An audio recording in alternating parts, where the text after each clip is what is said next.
الحمد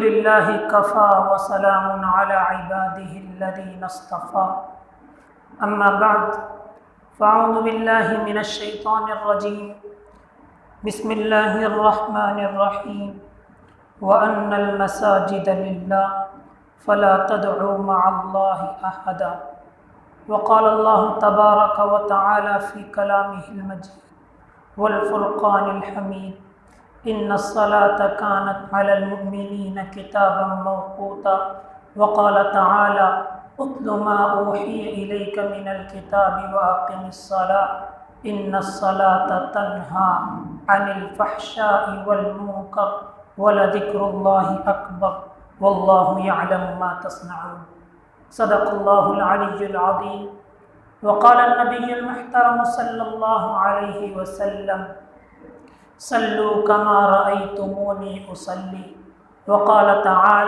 النبي المحترم صلى الله عليه وسلم قرة عيني في الصلاة سئل رسول الله صلى الله عليه وسلم أي البقعة أفضل قال لا أدري او کما قال صلی اللہ علیہ وسلم۔ مسجد تو بنا دی شب بھر میں ایمان کی حرارت والوں نے، مسجد تو بنا دی شب بھر میں ایمان کی حرارت والوں نے، من اپنا پرانا پاپی ہے برسوں میں نمازی ہو نہ سکا۔ معزز و مکرم سامعین کرام اور بزرگان دین، دنیا کا یہ دستور ہے کہ جب کسی ادنا چیز کا کسی اعلیٰ چیز سے تعلق ہو جائے، کسی ادنا چیز کسی چھوٹی چیز اور حقیر چیز کا کسی بہتر چیز سے نسبت ہو جائے تو وہ بھی بہتر کہلانے لگتی ہے، اس کی بھی پہچان اچھی ہو جاتی ہے۔ ایک کپڑا ہے، مارکیٹ کے اندر تیار ہوتا ہے، مارکیٹ میں سے کچا کپڑا پکا بن کر نکلتا ہے، دکانوں کے اندر جاتا ہے، کچھ لوگ اس کپڑے کو لے کر جاتے ہیں، گھر کے اندر کچن میں صافی میں استعمال ہوتا ہے، کچھ لوگ اسی کپڑے کو لے کر جاتے ہیں جو جسم کے اوپر پہننے کے لیے استعمال کیا جاتا ہے، اور اگر وہی کپڑا حرم کعبہ کے اوپر لگا دیا جائے پھر ہر ایک کی نسبت الگ ہو جاتی ہے، اس کا مقام و مرتبہ بڑھ جاتا ہے۔ جب اس کپڑے کا تعلق ایک کچن سے ہو گیا تو اس کو حقیر لوگ سمجھتے ہیں، صافی کی کوئی عزت نہیں کرتا، لیکن اگر وہی کپڑا کسی کے جسم کا لباس بن گیا تب ہلکا سا بھی اس کے اوپر داغ دھبا آ جائے تو انسان برداشت نہیں کر سکتا، کیونکہ نسبت بدل گئی۔ اور اگر وہی کپڑا بیت اللہ کے اوپر لگ جائے، غلاف کعبہ بن جائے تو پھر اس کی عظمت کو چار چاند لگ جاتے ہیں۔ چیز وہی ہے لیکن نسبت کے بدلنے کی وجہ سے اس کی اہمیت اور اس کی افادیت میں فرق پڑ جاتا ہے۔ ایک اینٹ ہے، بھٹے کے اندر تیار ہوتی ہے، اس اینٹ کو کوئی اپنے گھر کے بیت الخلاء کے اندر لگاتا ہے، کوئی اپنے گھر کے کمروں کے اندر لگاتا ہے، اور کوئی در و دیوار کے اندر اس کا استعمال کرتا ہے، تو اس کی ایک عظمت بڑھ جاتی ہے۔ وہی اینٹ راستوں کے اوپر لوگ پیر مار کے کنارے کر دیتے ہیں، لیکن اگر وہی اینٹ کسی مسجد کی جگہ کے اندر لگ جائے، کسی مسجد کے اندر لگ جائے تو اس کی عظمت کو چار چاند لگ جاتے ہیں۔ زمین ہونے کے اعتبار سے بہت ساری زمین ہے، لیکن جو زمین اللہ نے مسجد والوں کو دی ہے، جس زمین کے اوپر مسجد تعمیر کر دی گئی، اس کا جو مقام و مرتبہ ہے وہ کسی بھی چیز کا نہیں۔ ایک مرتبہ ایک صحابی سرکار دو عالم محمد مصطفیٰ صلی اللہ علیہ وسلم سے پوچھنے لگے ای البقعۃ افضل، کہ اللہ کے رسول سرزمین کے اوپر کون سی زمین ایسی ہے جو سب سے زیادہ افضل ہے، سب سے زیادہ بہتر ہے؟ نبی پاک علیہ الصلاۃ والتسلیم نے فرمایا لا ادری، مجھے علم نہیں ہے، جبرائیل آئیں گے تو میں ان سے پوچھ کر آپ کو بتاؤں گا۔ جبرائیل آئے، نبی پاک علیہ الصلاۃ والتسلیم نے وہی سوال کیا ای البقعۃ افضل، کہ کون سی زمین کا حصہ ایسا ہے جو سب سے بہتر اور سب سے افضل ہے؟ جبرائیل نے بھی لا علمی کا اظہار کیا اور کہا کہ میں اللہ کے پاس جاؤں گا، اللہ سے پوچھوں گا اور پھر آ کر آپ کو بتاؤں گا۔ جبرائیل نے اللہ سے سوال کیا تو اللہ رب العزت نے کہا کہ سرزمین کے اندر جو سب سے افضل اور سب سے بہتر زمین کا ٹکڑا ہے وہ ٹکڑا ہے جس کے اوپر زمین کی بنیاد رکھی جائے، وہ زمین والا حصہ ہے، وہ مسجد والا حصہ ہے، اس سے بہتر اور اس سے افضل روئے زمین کے اوپر کوئی زمین نہیں۔ اور سب سے پہلے اس روئے زمین کے اوپر جس چیز کی بنیاد رکھی گئی، تاریخ نگاروں نے لکھا ہے کہ وہ کعبۃ اللہ کی سرزمین تھی۔ اللہ کا گھر کی تعمیر کی گئی ہے، اللہ کے گھر کی عظمت بہت اونچی عظمت ہے۔ اس گھر کے ساتھ تعلق رکھنے والوں اور اس گھر کے ساتھ انسیت رکھنے والوں کے لیے بڑے بڑے فضائل ہیں۔ یہ گھر حضرت مولانا احمد علی لاہوری علیہ رحمہ فرمایا کرتے تھے کہ مسجدیں یہ ہدایت کی منڈیاں ہیں، یہاں سے ہدایت کے سرچشمے پھوٹتے ہیں۔ اور خود تجلیات قدسیہ کے اندر لکھا ہوا ہے کہ نبی پاک علیہ الصلاۃ والتسلیم نے فرمایا، صحابہ کرام جمع ہو گئے، آپ نے کہا کہ اگر کوئی شخص یہ چاہتا ہے کہ وہ اللہ سے محبت کرے، کوئی شخص اللہ سے محبت رکھنا چاہے تو اسے چاہیے کہ وہ مجھ سے محبت کرے، اور اگر کوئی مجھ سے محبت رکھنا چاہتا ہے تو اسے چاہیے کہ وہ میرے صحابہ سے محبت کرے، اور اگر کوئی میرے صحابہ سے محبت رکھنا چاہتا ہے تو اس کو چاہیے کہ وہ قرآن کریم کی سے محبت کرے، اور اگر کوئی قرآن کریم سے محبت کرنا چاہتا ہے، محبت رکھنا چاہتا ہے تو اس کو چاہیے کہ وہ مسجدوں سے محبت رکھے، کیونکہ مسجدوں کی تعظیم کا حکم خود رب کائنات نے دیا ہے، ان کا ادب احترام کرنے کا حکم خود اللہ رب العزت نے دیا ہے۔ اور جو لوگ خود یہ زمین بھی بابرکت ہے اور وہ لوگ جو یہاں پر آتے ہیں وہ بھی برکت والے ہیں، اللہ رب العزت ان آنے والے مصلیوں کے کاموں کو بناتے ہیں، ان کی بگڑی چیزوں کو بنا کر رکھ دیتے ہیں، اور جب وہ اپنے گھروں سے لے کر نماز پڑھنے کے لیے مساجد کے اندر آتے ہیں تو اللہ رب العزت ان کے پیچھے ان کی چیزوں کی حفاظت فرماتے ہیں۔ آج ہمارا تعلق مساجد سے کتنا باقی؟ ہر ایک اپنے گریبان میں منہ ڈال کر سوچ سکتا ہے، نظریں جھکا کر ہم سوچ سکتے ہیں کہ آج ہمارا تعلق مسجد سے کتنا باقی، اور نیز اس کا ادب و احترام کتنا ہے۔ اس کے ادب و احترام کے بارے میں تو کتابوں کے اندر لکھا ہے کہ مسجد کے ادب و احترام کو ملحوظ رکھنا اور اس کا احترام کرنا، اس کے اندر دنیاوی بات چیت نہ کرنا، اس کے اندر تیر و تلوار نہ نکالنا، مسجد کے اندر کسی ایسی چیز، کوئی ایسا کام نہ کرنا جس سے دوسرے کو تکلیف پہنچے۔ مثلا صفوں کے اندر معمولی سی جگہ ہے اور ہماری سائز بڑی ہے کہ ہم اس معمولی سی جگہ کے اندر، اس تنگ جگہ کے اندر داخل نہیں ہو سکتے، پھر بھی ایسی تنگ جگہ کے اندر داخل ہونا، صفوں کو پر کرنا جس کی وجہ سے دوسرے مصلیوں کو تکلیف کا سامنا کرنا پڑے، یہ بھی ناجائز ہے۔ یہ مساجد کا احترام ہے۔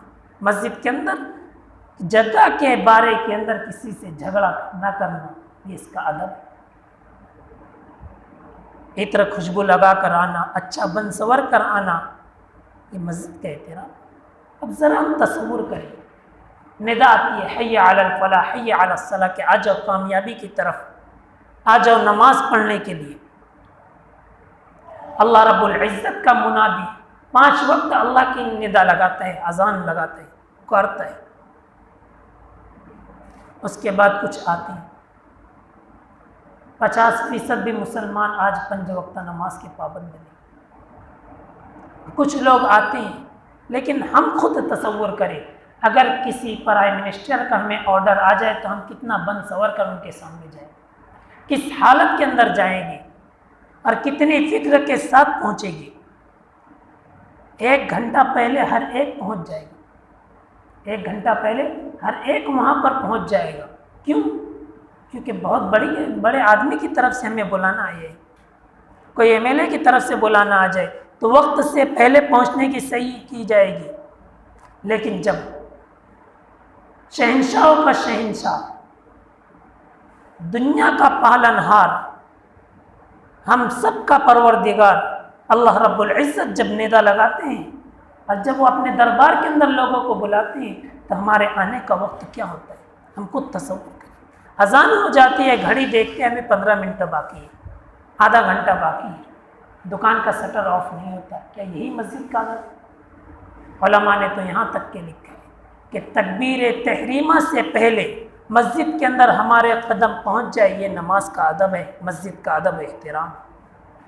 نماز کی عظمت اگر ہمارے دلوں کے اندر ہے تو اس کا اظہار اس صورت کے اندر ہوتا ہے کہ ہم وقت سے پہلے مسجد کے اندر پہنچ جائیں، یہ نہ ہو کہ ہماری چند رکعت فوت ہو جائے۔ مسجد کے آداب کے اندر علماء نے لکھا ہے کہ ہم جب مسجد کے اندر داخل ہوں، اگر کچھ لوگ بیٹھے تو سلام کریں، کچھ لوگ بیٹھے ہیں ایسے ہی تو ان کو سلام کریں، اور اگر کوئی بیٹھا نہ ہو، کوئی مسجد کے اندر موجود ہی نہیں ہے تو اس وقت بھی سلام کرنے السلام علینا وعلی عباد اللہ الصالحین، کہ ہم پر سلامتی ہو اور اللہ کے نیک بندوں کے اوپر سلامتی ہو، کہ اس کا سب سے پہلا ادب ہے مسجد۔ آج کتنے لوگ کرتے ہیں؟ دوسرا ادب علماء نے یہ بیان کیا ہے کہ مسجد کے اندر پہنچے تو اگر مکروہ وقت نہ ہو، مکروہ وقت نہ ہو تو تحیت المسجد پڑھے، 2 رکعت تحیت المسجد پڑھے۔ اگر وضو کر کے آئے تو تحیت الوضو کے ساتھ میں نیت کر لے، اور تحیت الوضو اور تحیت المسجد کی نیت سے 2 رکعت پڑھ لیں۔ اس کے بعد خاموشی کے ساتھ کثرت ذکر اللہ کا اہتمام کریں، اللہ کا ذکر مسجد کے اندر کثرت سے ہو، دنیاوی گپ شپ نہ ہو، دنیاوی اعتبار سے کاروبار خرید و فروخت مسجد کے اندر نہ ہو۔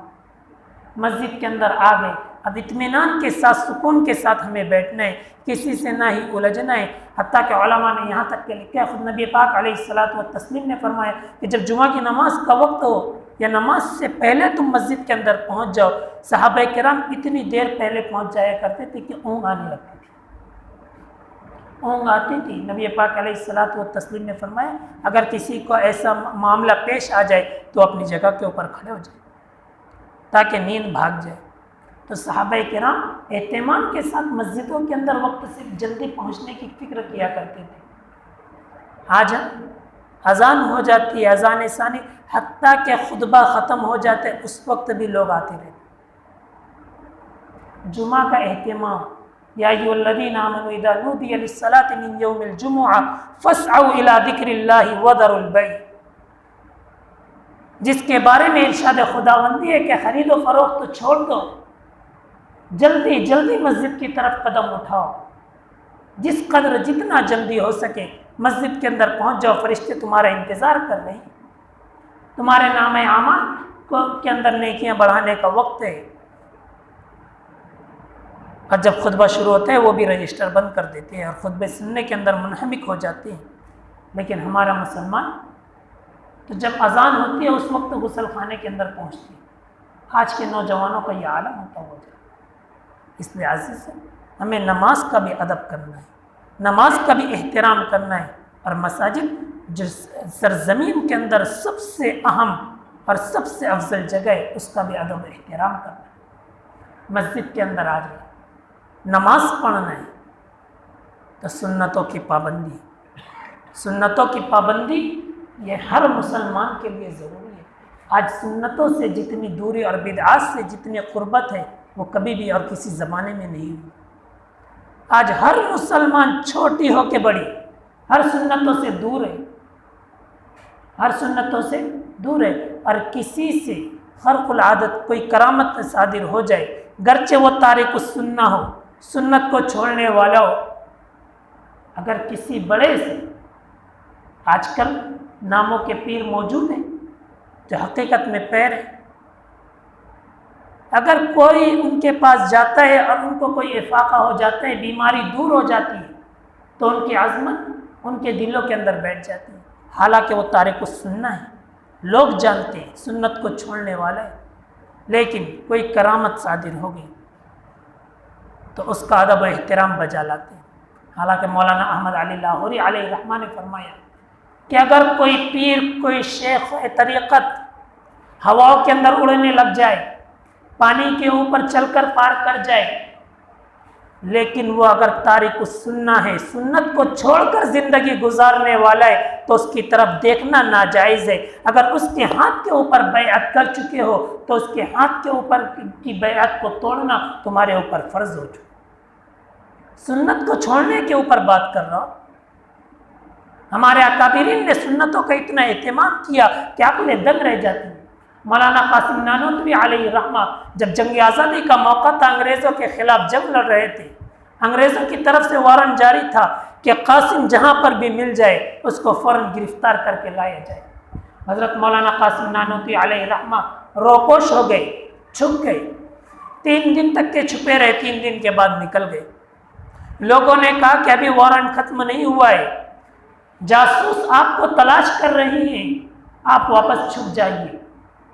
تو حضرت مولانا قاسم نانوتوی علیہ الرحمہ نے کہا تھا اس وقت کہ میں یہ جو چھپا تھا ایک سنت کو زندہ کرنے کے لیے چھپا تھا کہ نبی پاک علیہ الصلاۃ والتسلیم بھی ہجرت کے موقع کے اوپر غار کے اندر 3 دن تک کے ٹھہرے تھے، تو میں بھی یہاں پر 3 دن تک کے چھپا رہا۔ اگر نبی کی یہ سنت نہ ہوتی تو میں کبھی بھی نہ چھپتا۔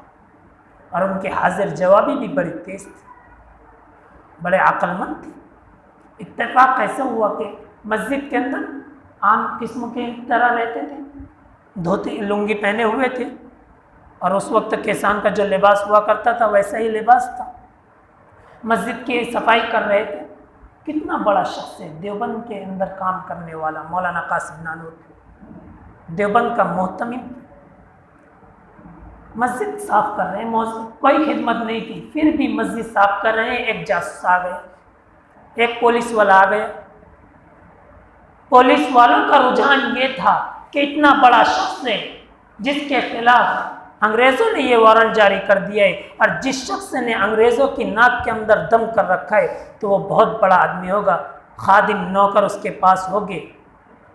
مسجد کے اندر گیا، لوگوں سے پوچھا تو لوگوں نے کہا کہ ابھی مسجد میں گئے، ابھی مسجد میں گئے۔ مسجد کے اندر آئے، دیکھ رہے کہ ایک معمولی سا شخص ہے جو مسجد کو صاف کر رہا ہے، تو سمجھے کہ یہ کوئی خادم ہوگا۔ ان سے ہی پوچھنے لگا کہ آپ قاسم نانوتوی کو جانتے ہو؟ اب جواب دے تو کیا دے، خود ہی قاسم نانوتوی۔ وہاں قاسم نانوتوی علیہ الرحمہ ایک جگہ کے اوپر کھڑے تھے، وہاں سے ذرا سا ہٹ گئے اور کہا کہ ابھی یہیں پر تھے، ابھی یہیں پر تھے۔ تو اس نے سوچا کہ ابھی یہیں پر تھے، یعنی کہ ابھی یہاں سے نکلے ہو گئے۔ وہ تلاش کرنے کے لیے باہر چلا گیا، حاضر جوابی بولے، لیکن سنتوں کے عالم بردار تھے۔ اسی طرح شاہ علم اللہ شیخ ادب بنوری علیہ الرحمہ، یہ مجدد الفسانی علیہ الرحمہ کے خلیفہ گزرے ہیں، بڑے پائے کے عالم بھی تھے شیخ ادب بنوری۔ ان کے خلیفہ ہیں شاہ علم اللہ علیہ الرحمہ۔ اورنگزیب فاروقی، اورنگزیب عالمگیر علیہ الرحمہ کے زمانے کے اندر تھے۔ ان کا انتقال ہو گیا، ان کا انتقال ہو گیا۔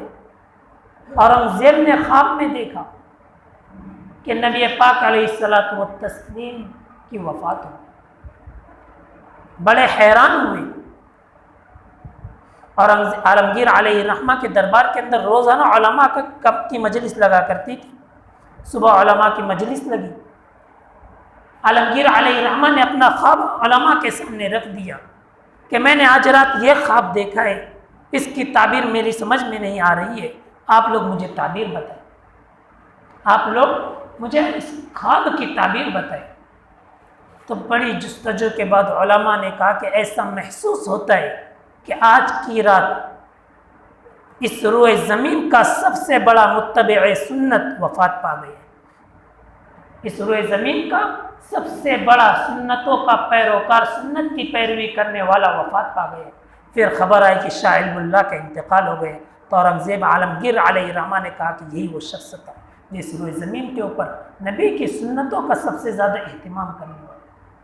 ذرا تصور تو کرو کہ وفات ہو رہی ہے، خواب میں نبی کی زیارت ہو رہی ہے، گویا کہ نبی کے نقش قدم پر چلنے والا۔ آج ہمارے اندر سنتیں کتنی، نماز کی سنتیں نہیں، وضو کی سنتیں نہیں، مسجد کی سنتیں نہیں۔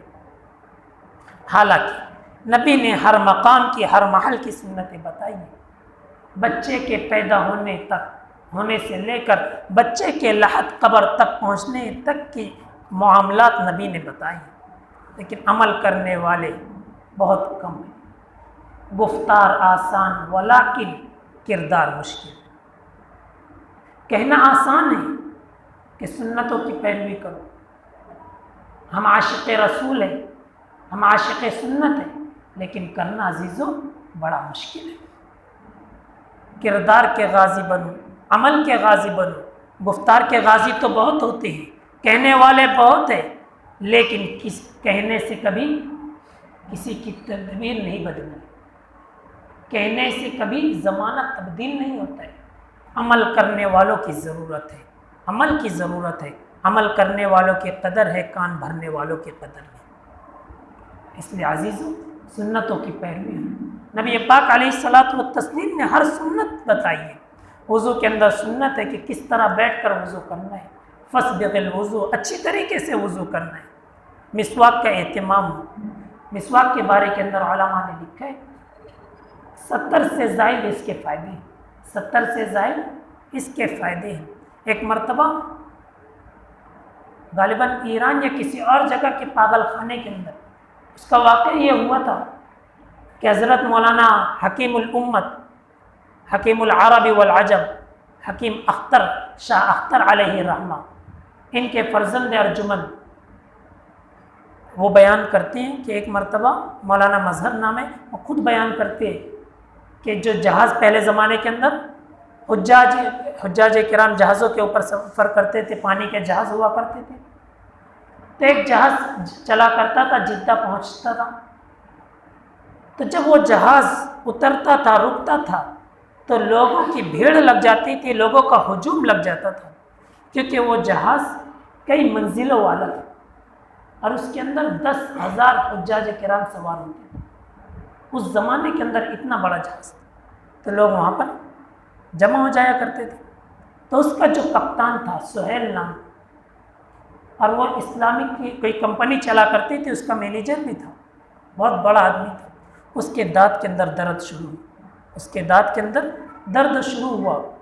اب بڑے بڑے ملکوں کا اس کا سفر رہا کرتا تھا، بڑے بڑے ڈاکٹر کو بتائے 6 مہینے ہو گئے قریباً، لیکن دانت کا درد کبھی ختم نہیں ہوا، دانت کا درد کبھی ختم نہیں ہوا۔ ایک مرتبہ وہ کمرے کے اندر تھے، انہی کے ساتھ ایک شخص موجود تھے، ایک عالم دین موجود تھے، تو انہوں نے کہا کہ پیلو کی مسواک آپ کیجیے، پیلو کی مسواک آپ کیجیے، انشاءاللہ کسی ڈاکٹر کی ضرورت نہیں پڑے گی۔ وہ خود بیان کرتے ہیں کہ 3 دن میں نے پیلو کی مسواک کی، تر و تازہ مسواک، اس کے بعد درد ایسا ختم ہوا کہ ایسا محسوس ہوتا تھا کہ کبھی درد ہوا ہی نہیں۔ ڈاکٹروں کو بتائے تو ڈاکٹر بھی حیران اور پریشان۔ اور پھر اس کے بعد ایک پاگل خانے کے اندر جتنے پاگل لوگ تھے ان کو پیلو کی مسواک کرائی، 6 ماہ کے اندر سارے پاگل اچھے بن کر نکل گئے، 6 ماہ کے اندر سارے پاگل خانے سے اچھے بن کر نکل گئے۔ سنہرے اوراق کے اندر یہ واقعہ نقل کیا، کیونکہ مسواک کے ذریعے سے انسان کا دماغ صاف ہوتا ہے۔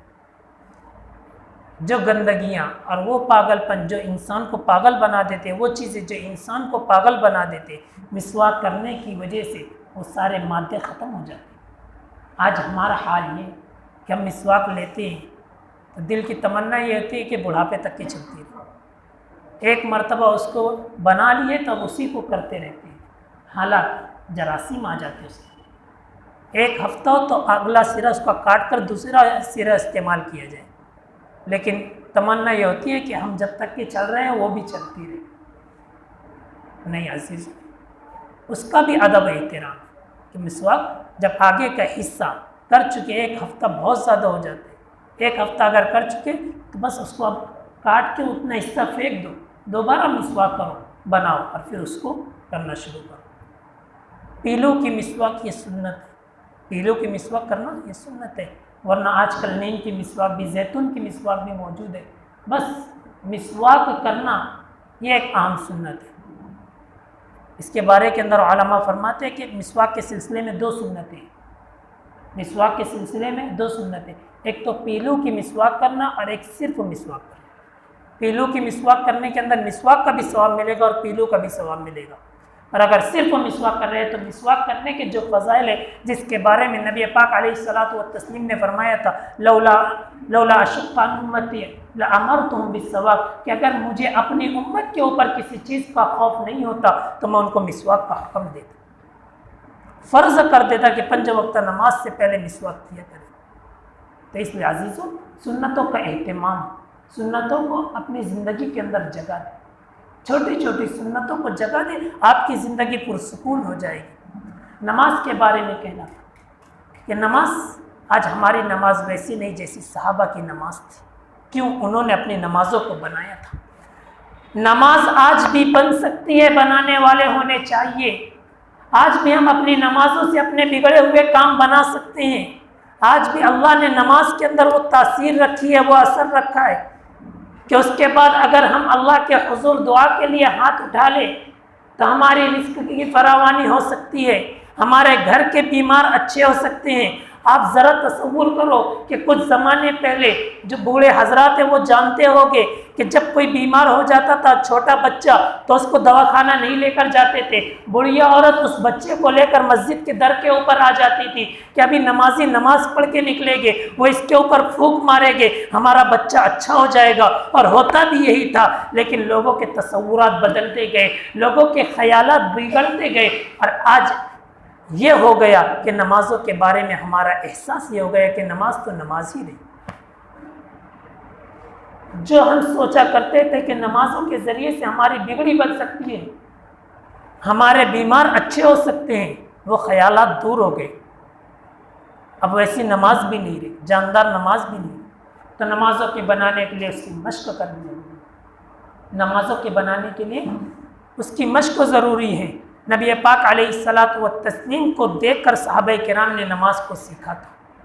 اس لیے علماء فرماتے ہیں کہ نماز سیکھنے کی چیز ہے، اس کو سیکھا جائے، اس کو سیکھا جائے۔ نماز کا پورا طریقہ بیان کرنا تھا، لیکن وقت کافی ہو چکے۔ مختصراً یہ کہ نماز کے اندر کچھ کوتاہیاں ہم سے سرزد ہوتی ہے، نماز کا طریقہ تو نہیں بتاتا، جو کوتاہیاں ہم سے سرزد ہوتی ہے جس کی وجہ سے ہماری نماز کہلانے کے لائق نہیں ہو رہی تھی، بلکہ قبول تک نہیں ہوتی، ایسی غلطیاں ہوتی ہیں۔ مثال کے طور پر امام صاحب نماز کے اندر نماز پڑھا رہے ہیں، ہم دیر پر آئے، امام رکوع میں جا چکے، امام رکوع میں جا چکے ہیں، اور قریب ہے کہ ابھی سمیع اللہ لمن حمیدہ کہہ دیں، تو ہم جلدی سے آتے ہیں، اور اس وقت بعض حضرات سے غلطی یہ ہوتی ہے کہ اللہ اکبر کہہ کے سیدھا رکوع میں چلے جاتے ہیں، اللہ اکبر کہہ کر سیدھا رکوع میں چلے جاتے ہیں، تکبیر تحریمہ کہہ کر سیدھا رکوع میں چلے جاتے ہیں۔ ہو جائے گی نماز، لیکن شرط یہ کہ تکبیر تحریمہ پوری کھڑے ہو کر، تکبیر تحریمہ پوری کیسے ہو؟ کھڑے ہو کر۔ اگر ہم اللہ کھڑے ہو کر بولے اور فوراً کہیں رکوع نہ چھوٹ جائے اور رکوع میں جاتے ہوئے جا کر اللہ اکبر کہہ رہے ہیں تو گویا کہ ہماری تکبیر تحریمہ کھڑے ہو کر نہیں ہوئی، اور تکبیر تحریمہ کرنا یہ نماز کی شرط ہے، کھڑے ہو کر کہنا نماز کی شرط ہے۔ اگر کھڑے ہو کر نماز پڑھ رہے ہیں تو شرط فوت ہونے کی وجہ سے نماز پوری فوت ہو جائے گی۔ اللہ اگر کھڑے ہو کر کہہ رہے ہیں اور اکبر رکوع میں جا کر کہہ رہے ہیں تو اس طرح ہماری نماز ہی شروع نہیں ہوتی، ختم ہونے کا سوال ہی نہیں، قبول ہونے کا سوال ہی نہیں۔ اس لیے بہتر یہ ہے کہ آرام سے ایک رکعت اگر چھوٹ رہی ہے، کوشش تو یہ کرنی ہے کہ ہماری رکعت نہ چھوٹے، لیکن اگر کبھی خدا نخواستہ کسی مشغولی کی وجہ سے کبھی ایسا ہو گیا تو اطمینان کے ساتھ رکوع مل سکے تو رکوع کو پاؤ۔ ضروری نہیں ہے کہ ہم دوڑتے بھاگتے ہوئے اور ہانپتے ہوئے نماز پڑھیں، پورا خشوع و خضوع رفع چکر ہو جاتے ہیں۔ آرام سے آئے، پورا اللہ اکبر کہہ کر یا تو ہاتھ باندھیں اور پھر رکوع کی تکبیر کہہ کر رکوع میں چلے جائیں۔ انتقالات کی جو تکبیرات ہے وہ کہنا فرض نہیں ہے، واجب نہیں ہے، سنت ہے۔ رکوع میں جانے کی تکبیر، قومے کی تکبیر، سجدے کی تکبیر، ہاں لیکن پہلی تکبیر کہنا یہ فرض ہے، تکبیر تحریمہ کہنا فرض ہے۔ بہت سارے لوگ آ کر امام کے پیچھے ہاتھ باندھ لیتے کہ امام کی نماز ہماری نماز، تکبیر تحریمہ زبان سے ادا ہی نہیں ہوتی۔ اگر ہم دھیان دیں گے تو کہیں ہماری نماز ایسی نہ ہو، کیونکہ بعض دفعہ ہم طوطے کی طرح تو رٹی ہوئی نماز ہے پڑھتے ہوئے چلے جاتے ہیں ٹیپ ریکارڈ کی طرح، پتہ ہی نہیں چلتا کیا پڑھیں، تو ہم دھیان سے پڑھیں۔ کہ ہم اللہ اکبر تکبیر تحریمہ کہہ رہے ہیں یا نہیں، اور دل سے کہہ رہے ہیں یا زبان سے کہہ رہے ہیں؟ زبان سے کہنے ہیں، زبان سے کہہ کے کانوں میں آواز جائے۔ اگر ہم اللہ اکبر کی آواز زور سے کہہ رہے ہیں تو بازو والا اگر نہ کہتا ہو تو وہ بھی سن کے کہنے والا بن جائے، اور اگر ہم نے تکبیر تحریمہ نہیں کہی تو نماز ہی نہیں ہوگی، چاہے تم کسی بھی بڑے بڑے عالم دین کے پیچھے نماز پڑھ جاؤ، کعبۃ اللہ کے اندر نماز پڑھو، کیونکہ تکبیر تحریمہ فرض تحلیل ہوا التکبیر، تحریم ہوا التکبیر و تحلیل ہوا التسلیم۔ اللہ رب العزت ہمیں کما حق نماز پڑھنے کی توفیق و سعادت میں رحمت فرمائے، وما علینا الا البلاغ۔